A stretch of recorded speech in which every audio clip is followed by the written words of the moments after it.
Hola, buenos días a todos, bienvenidos. Os quiero dar las gracias por haber venido hoy a esta nueva edición de Foro Futuro. Es el Observatorio de Tendencias Económicas creado por 5 días en colaboración con el Banco Santander. Llevamos ya unos cuantos años celebrándolo, creo que desde antes de la pandemia. Siempre tratamos temas que sean urgentes, importantes y siempre interesantes. El de hoy vamos a hablar de ahorro a largo plazo, los nuevos instrumentos para transitar de un modelo de ahorro conservador a un modelo más eficiente, más personalizado y que además dé más servicio a la economía en general y al sistema productivo. Hay tres ángulos clave que pivotan sobre este asunto. Primero, la presión demográfica y la presión sobre el sistema de pensiones obliga a pensar de otra forma sobre el ahorro a largo plazo de lo que pensaban generaciones anteriores. En segundo lugar, cómo están cambiando las costumbres o los modelos, las pautas de inversión en los mercados financieros, con una creciente peso de la inversión pasiva, pero también de la inversión alternativa en productos menos líquidos. Y en tercer lugar, como han expuesto bastantes informes internacionales, en qué medida la necesidad del continente europeo de canalizar el ahorro hacia inversión productiva. Ahora el modelo está marcado por unas pautas muy conservadoras, pero a la vez con una necesidad de inversiones en ámbitos clave como el digital, el tecnológico y el estratégico. Cómo conseguir que el ahorro de los ciudadanos se dedique a estas actividades es algo que tenemos que trabajar todos, y yo creo que para eso estamos aquí, para intentar dar a los inversores rendimientos superiores y a la economía la capacidad inversora que necesita. Tenemos un grupo de expertos de lujo para hablar de este tema, así que nos voy a presentar. Allí a mi derecha está Patricia Gabaldón, profesora asociada en IE Business School. Buenos días, Patricia, bienvenida. José Luis Manríquez, director de Estudios y Estadísticas de Inverco. Buenos días. Bienvenido, gracias. Gracias. A mi izquierda está Javier Viani, responsable de ahorro e inversión de Santander España. Buenos días, Nuno. Muchas gracias por venir. Y finalmente, Luis Mejías, que es el responsable de BlackRock para Iberia. Buenos días. Buenos días y bienvenido. Así que bueno, quería empezar por la pregunta un poco general. ¿Por qué es importante que cambie la forma en la que los ciudadanos invierten o ahorran en España, y cómo conseguir esta transición de ahorrador a inversor? Entonces sí que me gustaría, no sé si Patricia puedes empezar. Bueno, lo principal es conseguir que las familias españolas ahorren, ¿no? Y también que ahorren de manera consistente y con una intención. Yo creo que durante mucho tiempo las familias españolas o el ahorrador español medio estaba muy acostumbrado, y nos lo contarán también nuestros compañeros, muy acostumbrado a un ahorro con una liquidez más alta, con un ahorro en el que estaba básicamente las cuentas corrientes y, bueno, con la intención de tener el dinero disponible de la mayor manera posible. Lo que tenemos que conseguir es que realmente ese ahorro sea productivo, es decir, que sea un ahorro que sea productivo para ellos, pero también para la economía, ¿no? Conseguir que sea un ahorro que sea mucho más vehicular en el sentido en el que pueda generar también rendimientos para el resto de la economía. ¿Cómo lo conseguimos? Pues que primero tenemos que conseguir que ahorren y después que ahorren con intención, ¿no? Muchas gracias. Bueno, en el ámbito de lo que decía Patricia, totalmente de acuerdo. Siempre con un matiz, porque cuando hablamos de ahorrador lo hablamos de forma peyorativa como algo negativo. El ahorro es la primera fase del proceso de inversión, es la acumulación de stocks, de excedentes, para dirigirlo, canalizarlo hacia un ahorro, hacia una inversión que primero para el inversor le produce una rentabilidad, porque para lo bueno, para lo malo, el ahorrador en España ha sido muy conservador, y esos son los matices que tenemos o los que estamos acostumbrados a trabajar. Inversor muy conservador, preferencia por la liquidez y sobre todo preferencia por la preservación de capital, ¿no? Entonces lo que hay que educarle al ahorrador, y yo creo que aquí hablaremos de qué forma, ¿no? Entre otras cosas la educación financiera, hay que educarle y decirle que una cosa es la preservación del capital y otra cosa es la preservación del poder adquisitivo de su capital. Y eso es lo que quizá el ahorrador español, y desgraciadamente muchas veces la gente con mayor poder adquisitivo o con mayor acumulación de ahorro no tiene claro. Entonces, ese paso de educación financiera para que transforme el ahorro básicamente improductivo, en inversión que a él le mantenga ese poder adquisitivo del ahorro, eso es clave, eso es fundamental. Y encima, como decía Patricia, en un entorno de necesidades de financiación, de la economía europea, tal cual, conocemos la previsión de necesidades de financiación que ha dicho Draghi hace poco, tal. Pues bueno, estamos en un momento óptimo para que acompañemos al ahorrador en ese proceso de paso de ahorrador a inversor de varias formas, ¿no? No sé si tendremos oportunidad luego de comentarlo, pero yo creo que hay caminos, hay formas, pero en cualquier caso yo creo que es necesario porque, repito, el ahorrador con matices, pero preferencia de liquidez, muy poco riesgo, el inversor búsqueda de rentabilidad a más largo plazo, yo creo que todo es positivo, ¿no? ¿Compartís el diagnóstico por el lado Pues, izquierdo? a ver, mi punto creo que es importante saber que la filosofía y la sociedad española, cuánto invertimos en el ladrillo. Y aquí, pues si lees estadísticas, el 70% de las inversiones de los españoles está en ladrillo. Luego está lo que sería la tasa del ahorro, que es cierto que la tasa del ahorro en España, yo creo que estamos en torno al 13,5%, 14%, pues está por debajo de otros países europeos. Y luego estaría la tasa de inversión, que también es inferior. ¿Por qué?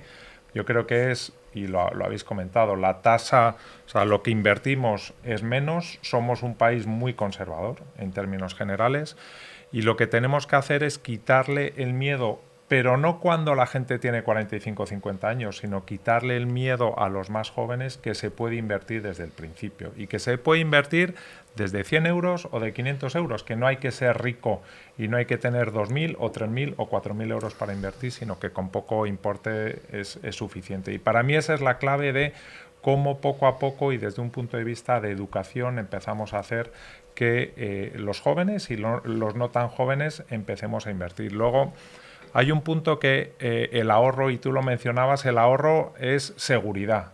Sí, pero es seguridad si no se tiene en cuenta la inflación. Y cuando se tiene en cuenta la inflación ya tenemos que pensar en cómo vamos haciendo para tener ese dinero en producción para poco a poco ir ganando más. Y ya luego es la clave, y yo me imagino que luego lo hablaremos, es cómo tenemos que ir transformando y cómo tenemos que ir invirtiendo ese dinero. No puedo empezar y pasar de tener una cuenta corriente a invertir en acciones, pero sí que poco a poco cómo vamos haciendo, y eso las entidades financieras en España tenemos una gran responsabilidad, cómo vamos haciendo que los clientes y que los españoles vayan invirtiendo y vayan produciendo y vayan ganando más rentabilidad con sus ahorros. ¿Si te han dejado algo, Luis?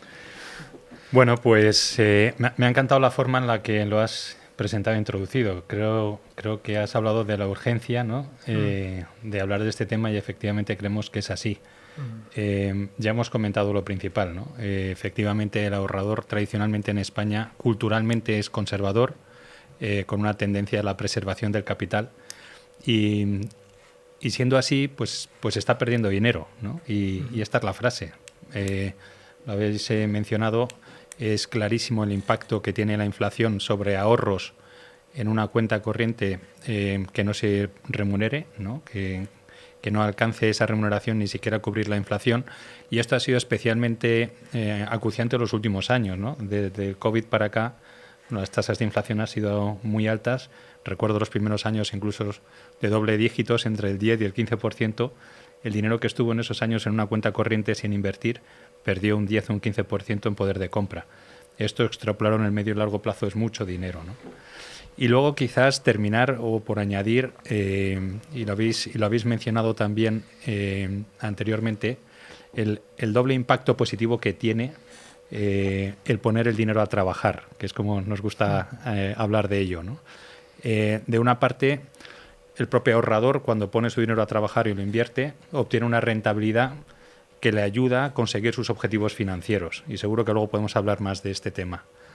Pero por otro lado, y por eso nosotros nos gusta hablar y le llamamos el círculo virtuoso de la inversión, este dinero que pones a trabajar y que te va a retornar en forma de rentabilidad, bueno, pues vuelve a la economía en forma de inversión productiva.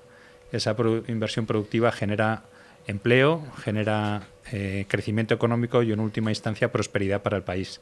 Por eso hablamos del círculo virtuoso, ¿no? Donde por una parte yo me beneficio al invertir de la rentabilidad que genera esa inversión y consigo o favorece la consecución de mis objetivos financieros, y por otro lado esta inversión, este dinero puesto a trabajar, retorna en forma de crecimiento productivo para la economía. Pero creo que podremos hablar seguro de todo esto con más detalle. ¿Creéis que está cambiando un poco el foco del público? ¿La gente es más consciente de esto que estáis exponiendo los cuatro? Sí. Está cambiando, pero todavía estamos haciéndolo a un ritmo inferior al de otras geografías, ¿no? La referencia quizás a nivel mundial es Estados Unidos, ¿no? En Europa un 34% de la población invierte en mercados financieros. En España estamos por debajo de esa media, estamos por debajo del 30%, creo que es un 28%. Sin embargo, en Estados Unidos eso está por encima del 60%. Y a nadie se le escapa que el mercado capital es más grande del mundo, como consecuencias es el de Estados Unidos, con todos los beneficios que esto trae para la economía americana. Con lo cual sí está cambiando, vamos progresivamente viendo cómo ahorradores se convierten en inversores, pero no al ritmo, o todavía estamos por detrás de otras economías tanto europeas como americanas. Aquí el punto, creo que lo que nos está pasando en España, y sí que estoy de acuerdo que vamos evolucionando, estamos evolucionando bien, pero creo que la velocidad no es adecuada porque empezamos a invertir en productos todavía conservadores y lo que nos queda es ese segundo salto, ese segundo paso de ir invirtiendo poco a poco con más exposición a bolsa o activos que vayan a ser más rentables a futuro, que eso en el fondo es lo que nos va a permitir también vivir mejor a futuro y tener más rentabilidad. Y yo creo que ese es el paso y el debe que tenemos en España de invertimos, sí, cada vez más, pero todavía en productos conservadores. Y ese es el punto que todavía no nos queda. Creo que es relevante también cómo los jóvenes, si comparamos los jóvenes con los que tienen edad superior, 35, 40, 45 años o 50, los jóvenes invierten muy poco. Yo el otro día lo leía, invierten en media menos de 2.000 euros, pero rotan mucho más sus posiciones, están mucho más encima de sus posiciones y de sus inversiones, y al final, para mí esa es la clave, es cómo poco a poco vamos invirtiendo más y entramos en ese círculo que tú decías antes de ser mejor y mejor. Y hay otro punto que creo que es muy relevante, y hablabas de Estados Unidos, en España, por ejemplo, la capitalización bursátil es menos de un 1% de lo que sería capitalización bursátil a nivel mundial. Y es importante que empecemos a mirar más allá de España, Estados Unidos, economías globales, para empezar a diversificar también esas inversiones. Y ahí hay muchos vehículos, yo creo que luego entraremos en ello, pero hay muchos vehículos en los que poder invertir y que son muy atractivos.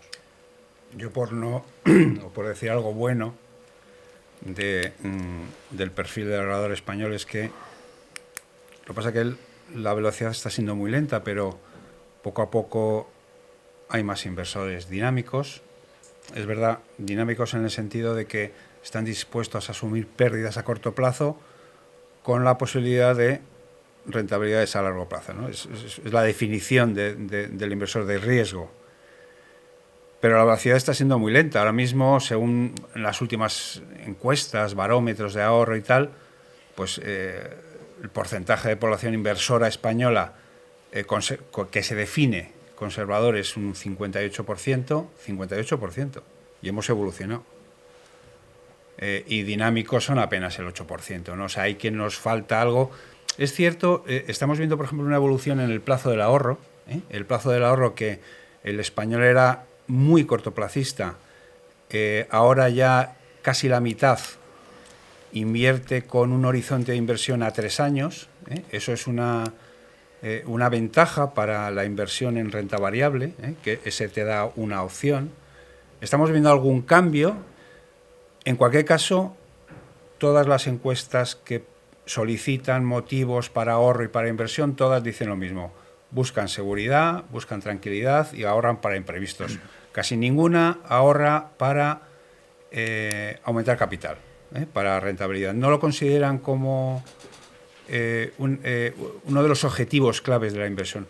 Tenemos que ir cambiando, modificando, no nos queda otra, con educación financiera. De todas formas, sí que me gustaría matizar una cosa, y creo que es importante lo que comentabais, por ejemplo, el mercado americano, hay una diferencia tremenda con el mercado americano y con, en general, el europeo. Porque es que en España tenemos un 35% de activos financieros de las familias en depósitos no productivos, pero es que en Europa es un 30%. O sea que tampoco hay una diferencia, pero tampoco es tan significativa.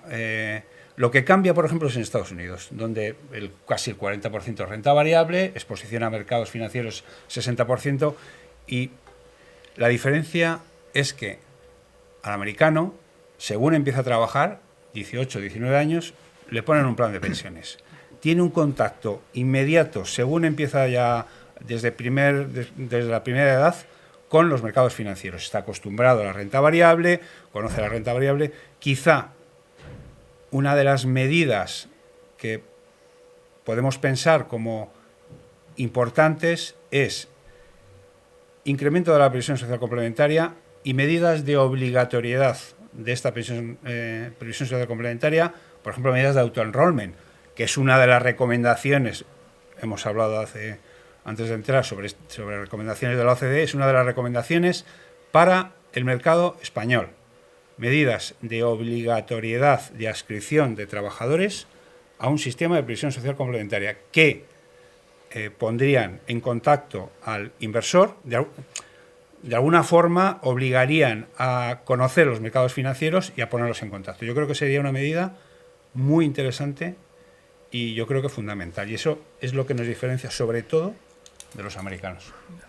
Claro, yo iba a decir un poco en esa línea, o sea, el elefante de la habitación es las pensiones, ¿no? En un sistema con un estado del bienestar donde el sistema de pensiones hasta ahora, mal que bien, funcionaba, la presión para ahorrar, bueno, pues estaba ahí, pero tampoco era nada que te cambiara la vida, ¿no? Sin embargo, ahora sí que estamos viendo, sobre todo generaciones, la generación, no sé, grupos de edad alrededor de los 45 o 50 años, que ya hay necesidad de un fondo de pensiones. O sea, ya no es una opción, porque de la pensión que vayas a vivir no solamente es incierta, sino que probablemente sea no suficiente para mantener tu nivel de vida.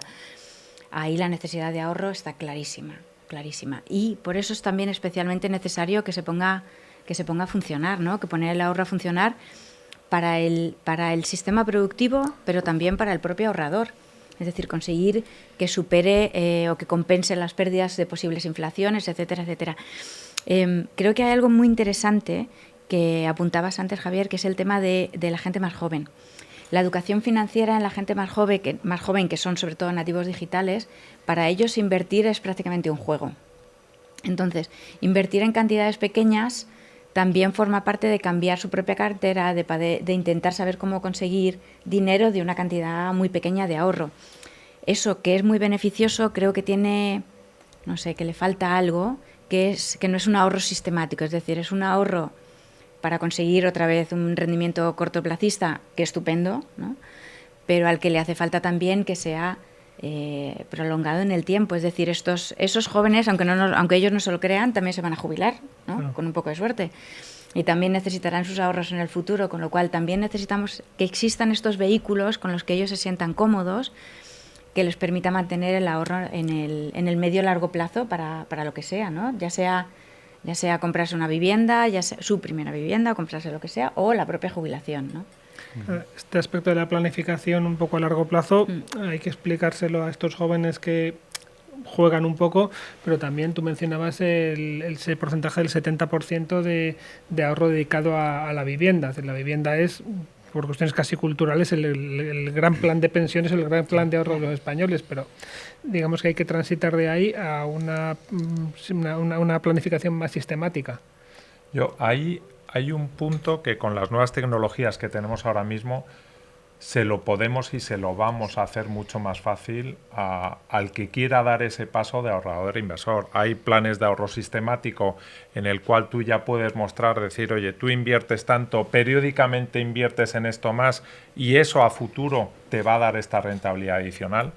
Y para mí eso es muy importante, es uno, que podamos hacer visualizar a los españoles qué capacidad de ahorros tienes, porque tú tienes tus ingresos, tienes tus gastos y puede que tengas capacidad de ahorro. De eso, ¿cuánto quieres destinar a la inversión? Es decir, pasar del ahorro a la inversión, que pueden ser 50 euros o pueden ser 100 euros periódicos, no necesitas mucho más, y cómo poco a poco eso va generando valor, y eso, si lo miras, luego en 20 años realmente es mucho dinero lo que vas a tener en 10, en 20 años o en lo que sea. Y es cómo puedes también ir construyendo esa pensión futura y decir, oye, pues tengo un colchón económico que me va a permitir vivir mejor a futuro pues cuando ya esté jubilado. Y eso es muy importante, que nosotros también ayudemos a poder llegar a esos niveles de nivel de vida, vamos.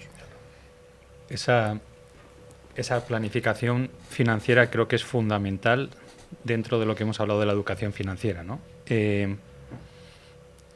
Mucha gente se aproxima, o tradicionalmente se aproxima al mundo de las inversiones pensando en dónde tengo que invertir para ganar dinero, de forma genérica. ¿Qué compro que vaya a subir? Y eso consideramos que es un error, ¿vale? No se invierte per se, se debe invertir con un fin, con un objetivo. Y la pregunta que debemos hacernos, la primera pregunta es ¿para qué? Y eso después nos va a decidir dónde y de qué forma. Y normalmente ocurre lo contrario, ¿no? Normalmente cuando nos preguntan dónde invertir es buscando una respuesta de aquí, qué es lo que va a subir. Y esto es un error. Dentro de esa planificación financiera y de estos objetivos, todos tenemos varios objetivos y ninguno de nosotros somos conservadores agresivos en términos absolutos per se.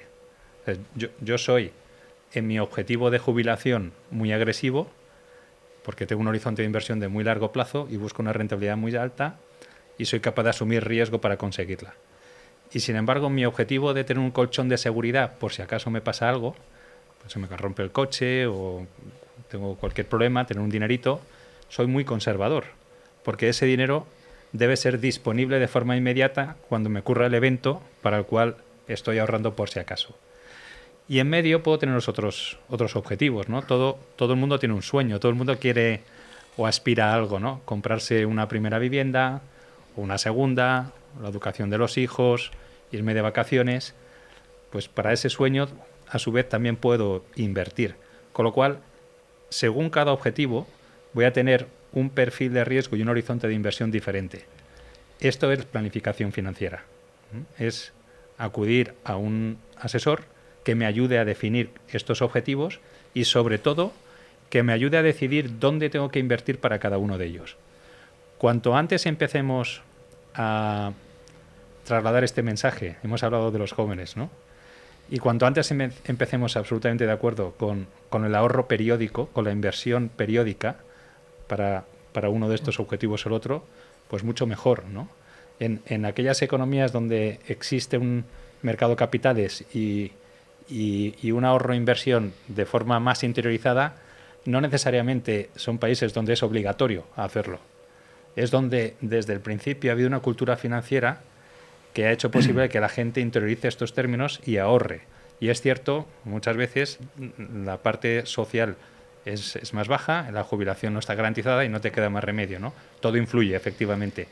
Pero la base yo creo que es el transmitir estos conceptos muy sencillos y muy básicos para que desde el principio tengas claro para qué y puedas seguir ahorrando e invirtiendo para conseguir los objetivos financieros. Muchas gracias. Si me permites, solo medio segundo. Me parece muy importante lo que dices. Lo que ocurre es que, mira, por ejemplo, en España, desde el año 2020, ha habido 10 cambios legislativos que afectan a planes de pensiones. Y los 10 han ido negativos para los planes de pensiones, o con límites de reducción del límite de aportación, o tratamiento fiscal de las aportaciones, o tratamiento fiscal de las prestaciones, siempre en negativo. Este mensaje, yo creo que para el ahorrador no es bueno o es negativo, porque al hilo de lo que comentabas de la pensión pública, a lo mejor ellos sacan conclusiones erróneas en cuanto a quien invierte en los mercados de capitales, que son los fondos de pensiones, y a mí me están limitando. Por eso, lo que comentaba de la inscripción obligatoria, de los sistemas de auto-enrollment, que se ha demostrado que funcionan, y bueno, lo hablaremos, pero hay una relación directa con datos entre el volumen de patrimonio de planes de pensiones en cada país y el grado o el porcentaje de inversión minorista en mercados de capitales, ¿no? Utilizando indicadores, por ejemplo, la Comisión Europea utiliza un indicador de suma de inversión de activos financieros en acciones, más renta fija, más fondos de pensiones, más fondos de inversión, más seguros, dividido entre el total de inversión, el total de activos financieros. Bueno, pues hay una relación directísima entre el volumen de los planes de pensiones en cada país y el grado de penetración o de inversión en mercados de capitales.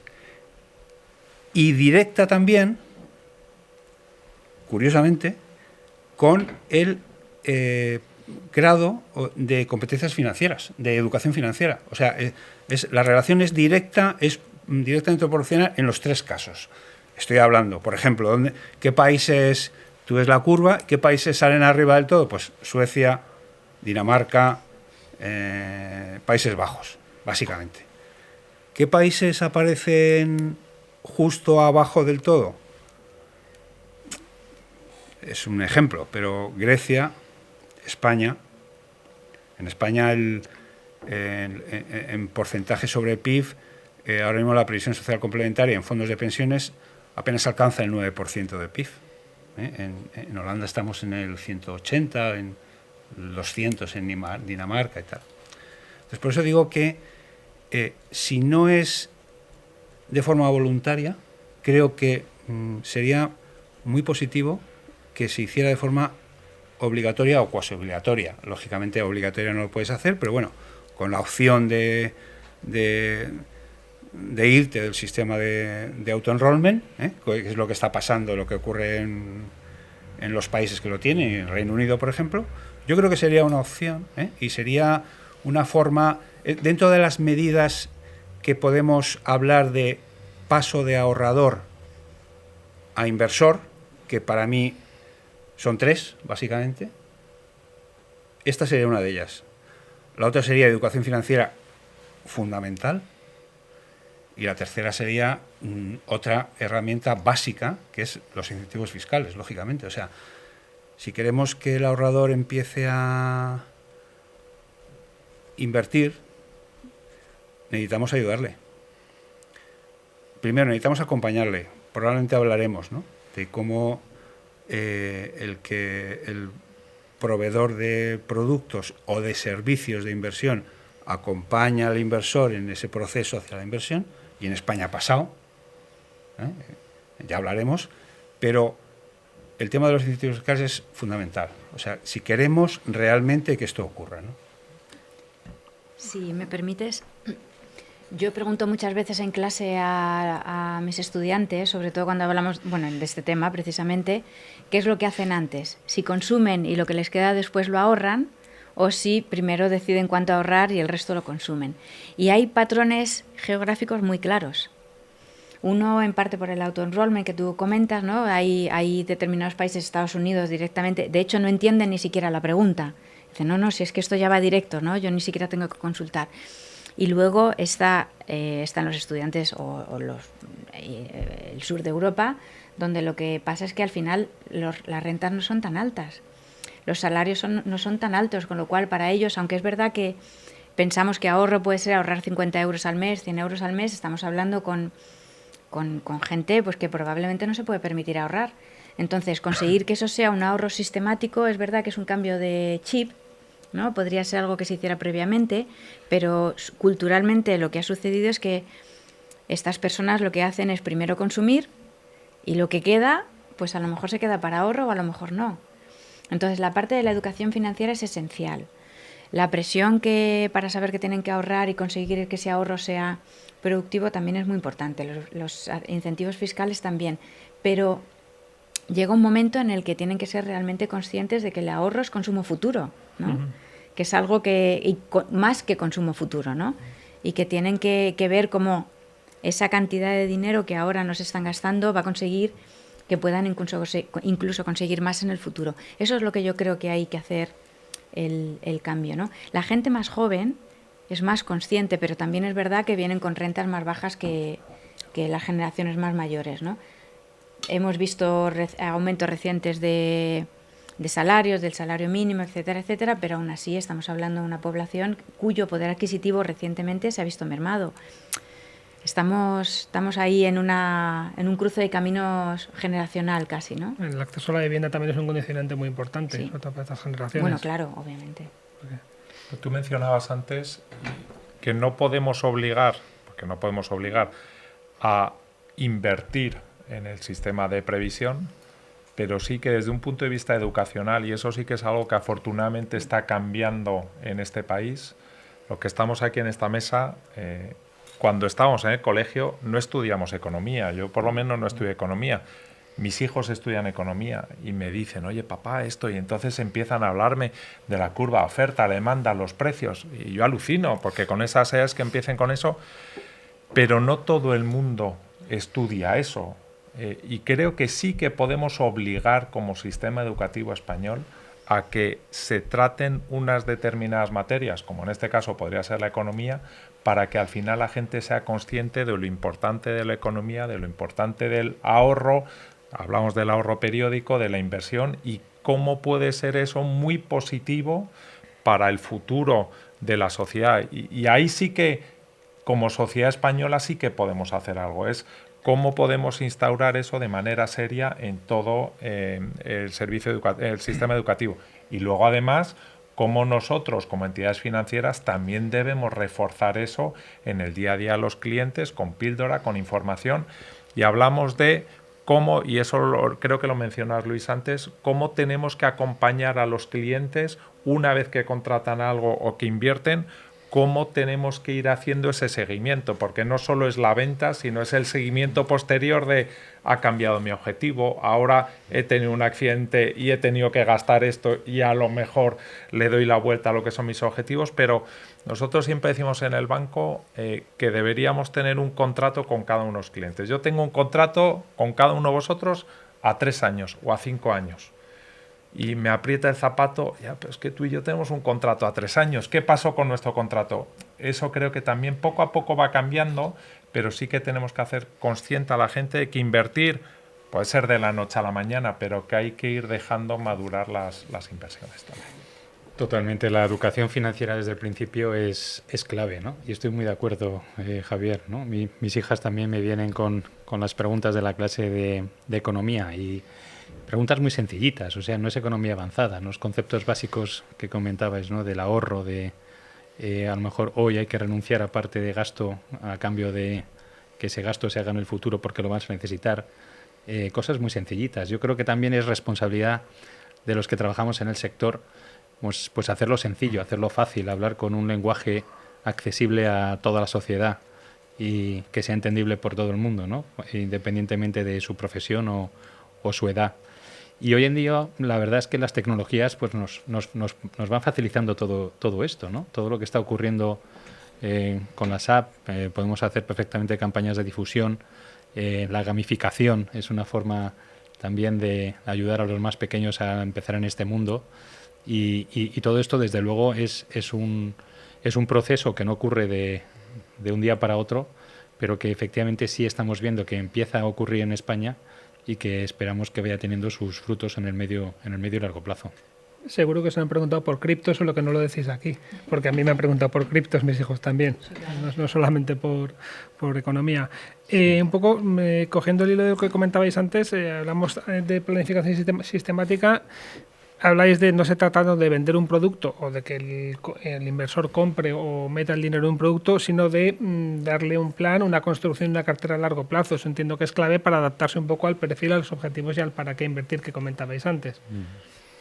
Lo ha explicado Javier muy bien. Yo creo que estamos claramente pasando del enfoque producto, es decir, el vender el producto de ahorro e inversión, al enfoque servicio, que es prestar ayuda a los clientes por parte de la industria, de las entidades financieras a lo largo de toda su vida para cumplir esos objetivos o esas etapas vitales, ¿no? Para las cuales vas a necesitar dinero.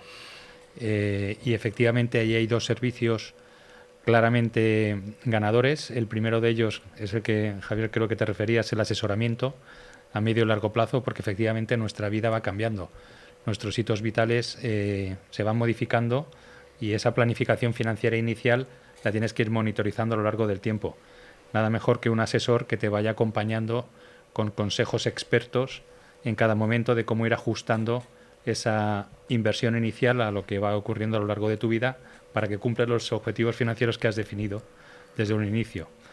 Y el segundo servicio es la delegación de la cartera, de la responsabilidad de qué hacer con mis dineros en una entidad financiera, en un profesional que se ocupa de ello, ¿no? Oye, yo sé poco o no estoy interesado, quiero que alguien me lo haga. Y esa delegación a una entidad financiera, ¿no? En un contrato de delegación o de gestión discrecional, es algo que estamos viendo cada vez está teniendo más éxito entre los españoles, ¿no?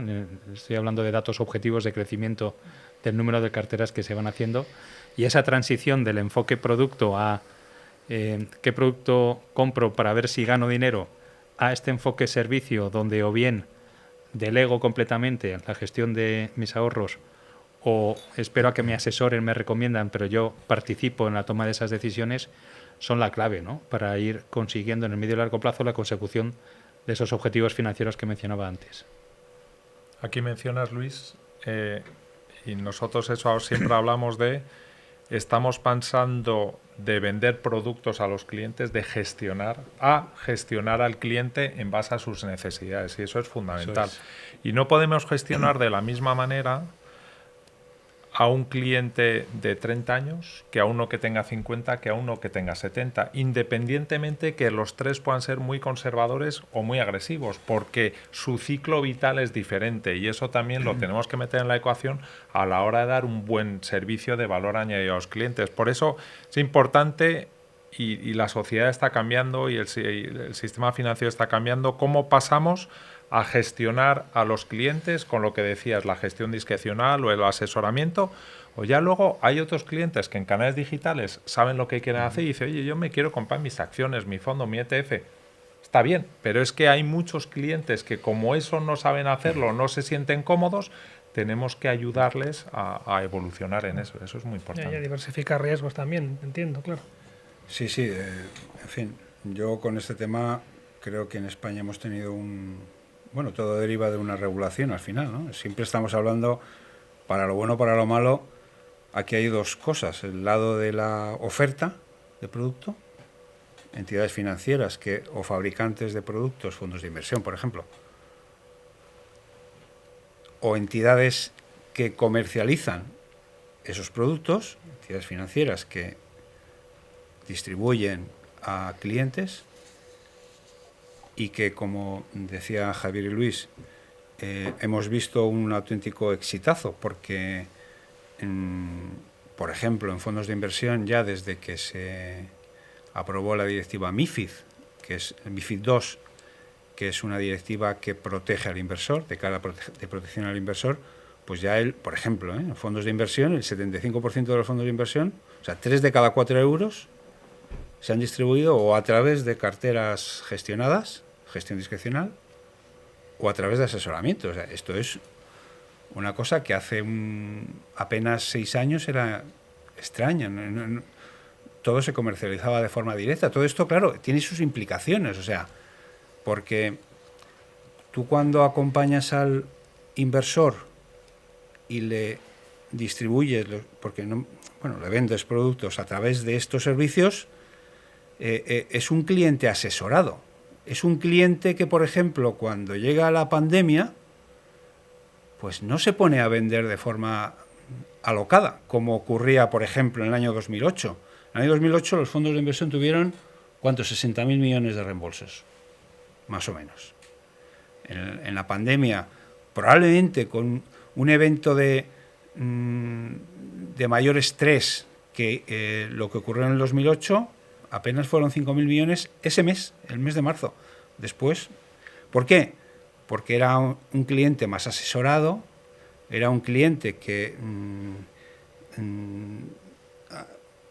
iba a decir aconsejado, bueno, es un verbo, pero al final es así. O sea, el acompañar al inversor o al ahorrador en su proceso de inversión favorece una estabilidad en la inversión. Él sabía que las cosas iban a cambiar tarde o temprano y que al final iba a recuperar, como de hecho ha sido, ¿no? Pero bueno, lo que decía, y perdóname que me he enrollado, pero siempre estamos hablando del lado de la oferta, que ha funcionado muy bien. Entidades financieras, fabricantes de productos, gestoras, tal. Ahora le toca a la parte de la demanda, ¿no? Y entonces ahí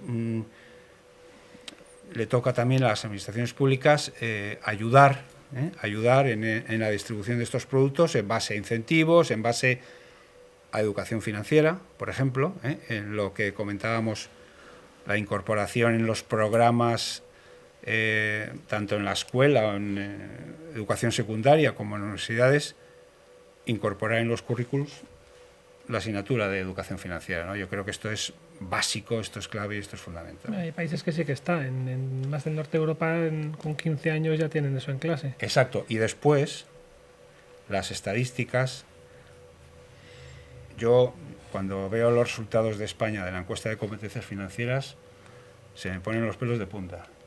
O sea, el 19% de los españoles, por lo menos a los que se ha preguntado, solo el 19% ha respondido de forma correcta a las 3 preguntas de la encuesta de competencias financieras que se hace a toda Europa, ¿no? Y son preguntas básicas. Una es sobre inflación, la otra es sobre interés compuesto. Tipo de interés compuesto. Sí, y la otra es de diversificación, me parece. Sí. O sea, esto da un poco de pena. Estamos en la parte de abajo. Y es que yendo por preguntas, en la de la inflación, el 40% no sabe lo que es la inflación. Entonces, o no sabe cómo funciona, ¿no? Y al hilo un poco de lo que decíamos del ahorro, de la preservación de capital y tal. Entonces, yo creo que esto es fundamental. Hemos avanzado. Las entidades financieras están haciendo un trabajo magnífico en este sentido, con muchas iniciativas, tal, pero yo creo que hay que seguir, ¿no? Hay que seguir porque el ciudadano español medio todavía tiene ciertas carencias en este sentido y tenemos que insistir. Yo quiero reforzar un poco el tema de la regulación y la transparencia.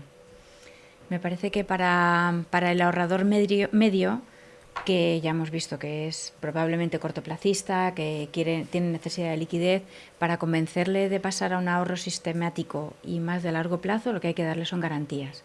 No garantías de que el 5% que va a tener una rentabilidad X en el medio plazo, ni asegurarle, no sé, quizá barbaridades, ¿no? Pero sí darle la seguridad de que si él tiene esa necesidad de liquidez, en algún momento la puede tener.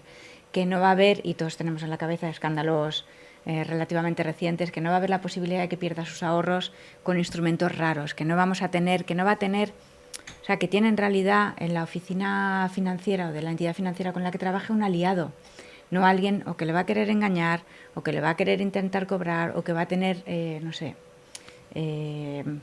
querer quitarle el dinero de alguna manera, ¿no? Yo creo que esa seguridad que la regulación ha ayudado infinito, y la transparencia en los productos es esencial para que el ahorrador también confíe en la institución financiera. Es decir, que no veamos al banco como alguien que nos quiere quitar dinero, sino realmente como alguien que quiere ayudarte a conseguir financiación, conseguir que tengas una vida mejor en el medio y corto plazo, ¿no?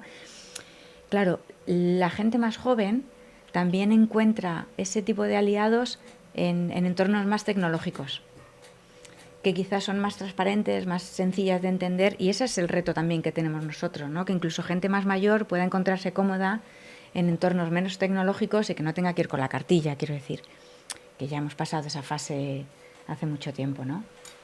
Aquí mencionabas antes cómo la evolución o el desempeño de reembolsos o de salidas en fondos de inversión en la crisis del 2008 en pandemia, cómo cambió.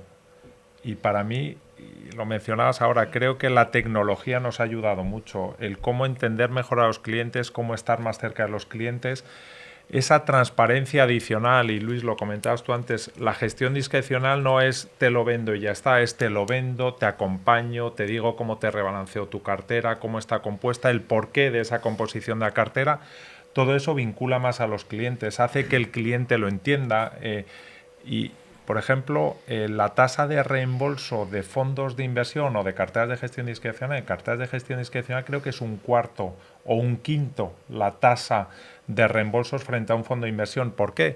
Pues porque está mejor trabajado, es para, justo mencionabas tú antes, para el perfil específico de un cliente de tú eres conservador, te ofrezco esto, tú eres moderado, te ofrezco esto. Ya vamos adaptando mucho mejor el diálogo con los clientes, hay una transparencia adicional, lo pueden ver en el móvil, lo pueden ver en un email, lo pueden ver y al final todo eso nos ayuda pues a que los clientes y los inversores al final lo entiendan mejor y esa es una de las claves importantes de cómo entre todos tenemos que hacer que la gente tenga menos miedo a la inversión y para eso es muy importante la transparencia, la comunicación y cómo se lo hacemos llegar. Hay los he mencionado en la introducción, hay dos tendencias en el mercado ahora mismo que son claras. Por un lado, Luis, la tendencia hacia la mucha inversión pasiva y por otro lado también la tendencia paralela que también nos toca a los productos más ilíquidos o más alternativos. ¿Cómo encajan en estos nuevos modelos de distribución o de gestión de carteras? Bueno, pues lo que estamos viendo es una evolución natural hacia un mundo cada vez más amplio y como consecuencia un universo de inversor más amplio. Y esto me lleva al punto anterior, ¿no? Cada vez yo creo que es más acuciante la necesidad de alguien te ayude, te asesore o que se dedique él en tu nombre a decidir cuál es la mejor combinación de activos en los que tienes que invertir para conseguir tu objetivo. Y en esto no hay, creo, inversiones positivas o mejores unas que otras. No, son inversiones o tipos de inversiones diferentes con atributos distintos y la combinación de todas ellas realizada por parte de un experto es la que te da el óptimo de inversión en tu cartera, como hemos hablado antes, bien gestionada o bien asesorada, ¿no? No creo que sea mejor la gestión pasiva que la gestión activa. Cada una tiene atributos diferentes y el complemento de las dos realizado por un experto es el óptimo. La gestión alternativa o los nuevos asset classes que se llaman o tipos de inversión, ¿no? como existe actualmente la posibilidad de invertir en mercado inmobiliario, en deuda privada, en capital privado, en infraestructuras, era algo que no teníamos a nuestra disposición hace unos años y que hoy en día, por el desarrollo precisamente de estos mercados capitales, sí que podemos invertir en ellos, ¿no? De nuevo, lo mejor es tener una combinación de todos ellos en un porcentaje óptimo que tu asesor, o en el caso de que delegues la gestión, el profesional que se encargue de ellas, tome la decisión y lo vaya además modulando, como decías Javier, y adaptando a lo largo del tiempo según lo que vaya ocurriendo en los mercados financieros por una parte y en tu vida personal y en tus objetivos vitales por otra, ¿no? Con lo cual, esto no son más que buenas noticias. La diversificación es clave. Volviendo al tema de antes, entre comprar un solo producto y jugártela a ver qué pasa y comprar una cartera diversificada geográficamente por tipos de activo ajustado a mi perfil de riesgo, hay un abismo, ¿no? Obviamente, la recomendación es el segundo caso, ¿no? Y hacia esto es lo que clarísimamente está evolucionando la industria, es la preferencia de los inversores, y lo estamos viendo en el volumen contratado de este tipo de servicios, y pensamos que esto es solo el principio. O sea, el futuro clarísimamente va por este campo, ¿no? Entonces menciona Luis una cosa que a mí me gusta, es la diversificación. Si pensamos este año, la bolsa española, una evolución tremenda. Ves la bolsa americana y dices, ha evolucionado bien, pero lo ves en euros y dices, no, también ya. Pero es que si al final hacemos una buena combinación, lo bueno es que esto dentro de 3, 5 o 10 años, esa inversión diversificada te va a dar menos sustos, vas a tener más rentabilidad y vas a tener una evolución, pues muy seguramente acorde con lo que estabas esperando. Y esa parte de diversificación, de cómo una entidad financiera me puede ayudar a invertir en varias cosas, porque yo hay cosas que no sé, o como mencionabas también el private equity o inversiones más alternativas, como en pequeñas dosis, en grandes dosis puede ser peligroso, pero como en pequeñas dosis nos ayuda mucho también a ganar esa estabilidad en las carteras de los clientes. O sea, no es todo ni bueno ni malo, es mejor, y tú lo mencionas, ¿es mejor la inversión pasiva que la activa o la activa que la pasiva? No, es diferente. Y tiene que haber público para todo, y eso es importante. Hay una cosa Comentabas antes, Patricia, hablabas de incentivos, sí. Hablabais de regulación también. Os quería preguntar, que el mes pasado ya presentó la Comisión Europea su proyecto de cuenta de ahorro e inversión, o Savings Investment Account, que trata de propone agrupar bajo un paraguas distintos tipos de inversiones para que también, las de transparencia, para el usuario sea más transparente el invertir y que dé igual que sea un ETF, que un fondo, que un depósito, etcétera. Eso liga además con lo que hay en otros países, Estados Unidos, Suecia es un poco el modelo en la europea, donde también hay más inversión de mayor riesgo. Un poco quería ver cómo veíais estas iniciativas o qué os parecía. A mí me parece maravilloso, quiero decir, todo lo que implique simplificación y transparencia en el proceso transparencia en el proceso y además reconocimiento por instituciones. Cuanto más arriba esté la institución, mejor para todos. Quiero decir, si el Banco Central Europeo nos garantiza cualquier tipo de inversión, mejor para todos, o la Comisión.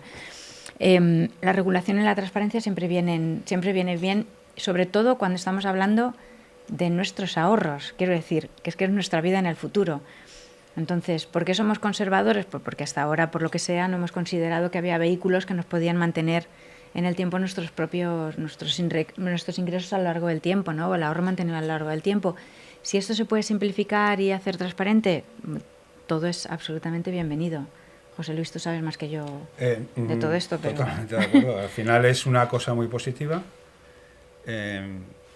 Todo dependerá de qué productos o qué activos vayan a poder formar parte de esa cuenta de ahorro. Yo creo que en principio van a ser todos.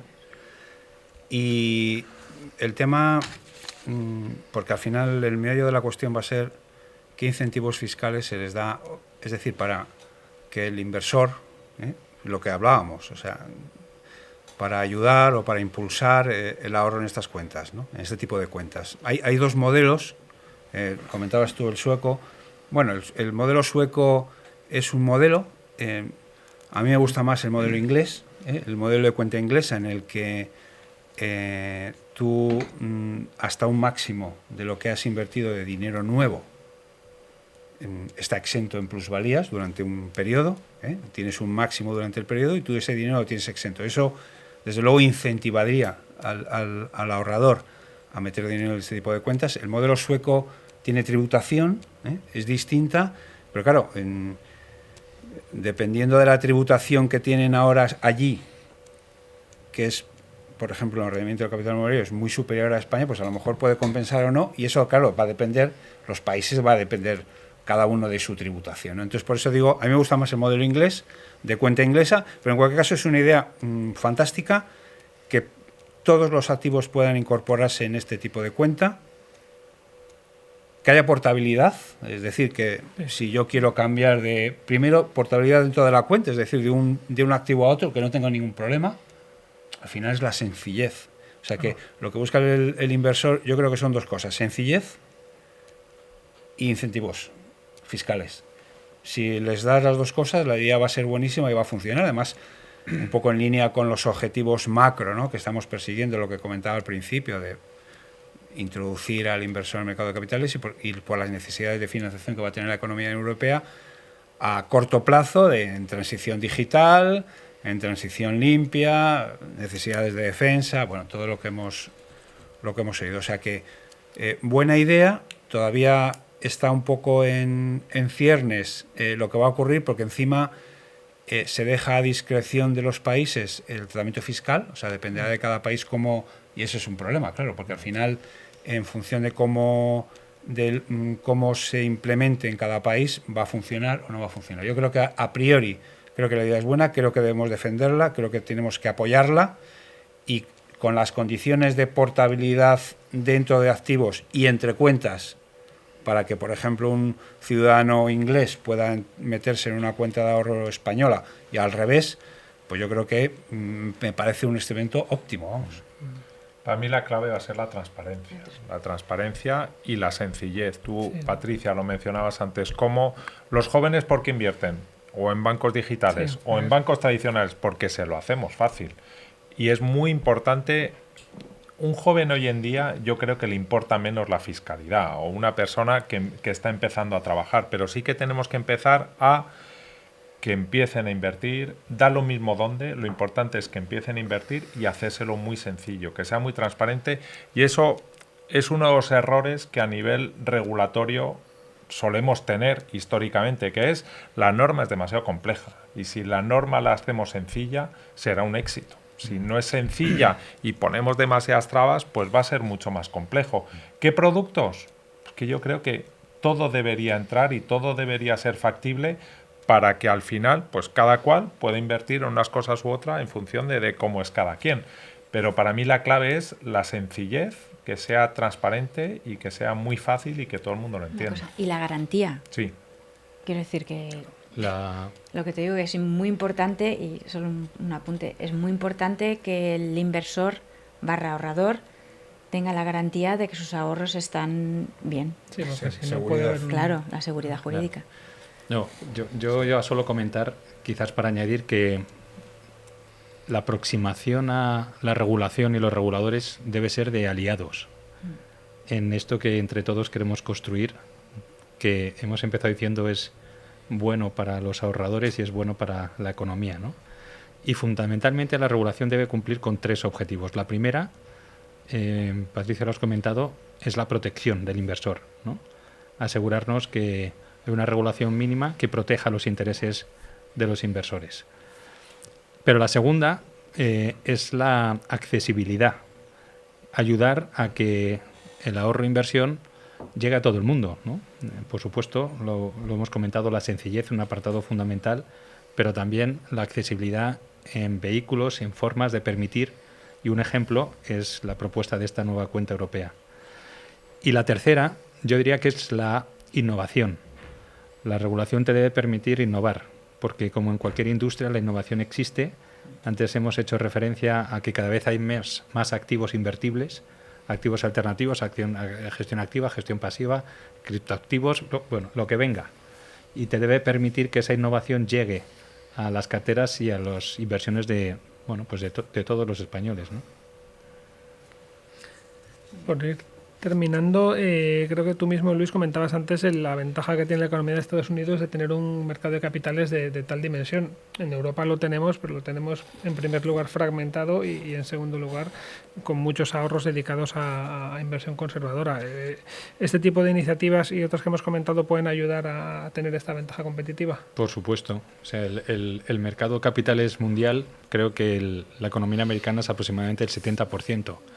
En Europa somos el 20% de ese mercado de capitales mundial y, sin embargo, en número de población somos muy parecidos en los dos. Con lo cual, hay un gap, hay una diferencia importante y el modelo, lo hemos estado hablando a lo largo de toda la sesión, está claro, ¿no? Es cada vez más fomentar la transmisión o la conversión de ahorros en inversión productiva, en dinero que se ponga a trabajar para cada uno de los inversores y que después tenga ese beneficio colateral de retorno a la economía en forma de inversión productiva. Para mí es clave, pues siempre pensamos España, Europa, pero es que hoy en día tenemos acceso a Estados Unidos a un clic. O sea, a comprar un bono, a comprar un ETF, a comprar una acción o a comprar un fondo. Y esa es la clave. Hoy en día da lo mismo que estés donde estés, puedes contratar lo que quieras y de donde sea. Y eso te permite algo que hace muchos años no teníamos, que es una exposición a activos muy diversificados, a activos determinados de un país diferente, y si quieres invertir en Singapur o en China, en Vietnam o en Estados Unidos, lo puedes hacer de la misma manera y, muy importante, al mismo precio, porque no hemos hablado del precio, pero eso es otra de las cosas que también está evolucionando mucho en los últimos años, cómo hay más tensión en precios y cómo los precios se están adecuando más a las necesidades de los clientes. Y eso es importante, es cómo le damos acceso a los inversores a activos de manera rápida, sencilla y a buen precio. A mí me llama mucho la atención que, claro, los clientes los ahorradores / inversores de los que estamos hablando ahora mismo son ciudadanos del mundo. Quiero decir, ahora mismo están saliendo de la universidad chicos que nunca han vivido con pesetas. Es decir, para ellos la posibilidad de que las cuentas sean nacionales no existe. O sea, ellos prefieren no, es que ni siquiera se plantean tener la opción de un banco que no sea cross-border, ¿no? Que no les permita movimientos internacionales. Entonces, a eso también les tenemos que acompañar, ¿no? Saber precisamente lo que decíais, ¿no? Que se puede mantener la garantía, que el sistema financiero les puede acompañar y que también puede cubrir sus necesidades de internalización y de personas globales, ¿no? Que son lo que son ya. Bueno, pues no sé si tenéis alguna cosa más que apuntar, pero tenemos una lista bastante larga de cuestiones a tratar: fomentar el ahorro, educación financiera, incentivos, transparencia, protección, diversificación, asesoramiento. Bueno, creo que nos da para volver a debatir sobre este tema cuando queráis, y seguro que se nos ocurren cosas nuevas y seguro que han pasado más cosas en este intervalo para seguir hablando. Muchas gracias, ha sido muy interesante. Yo seguiría más, pero bueno, tenemos un tiempo acotado. Muchas gracias Muchas gracias. Un placer.